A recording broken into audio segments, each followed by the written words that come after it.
Y es que ahora los mexicanos podrán desquitarse de las fuertes declaraciones de él. Donald Trump, el multimillonario empresario y ahora candidato presidencial de los Estados Unidos, se convirtió en personaje de piñata. Un artesano mexicano lanzó al mercado una peculiar línea de piñatas con la figura del magnate estadounidense, indicando que la gente está enojada por el odio que Trump siente por los mexicanos, según lo declaró el creador de este muñeco. La figura presentada por el artesano el pasado miércoles puede ser encontrada en varios tamaños y se encuentra a la venta en la ciudad de Reynosa, en México.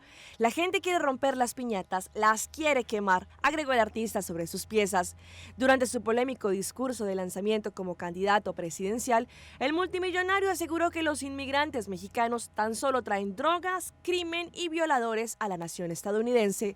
Además, expresó su deseo de construir un gran muro en la frontera entre estos dos países, pues a su vez todos los mexicanos con estas piñatas podrán coger con un palo y poder romper la figura de Donald Trump que les hizo daño con estas aclaraciones.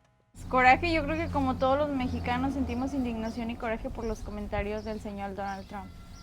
Yo creo que por eso la quieren adquirir, para desquitarse pues de los comentarios que hizo hacia nosotros.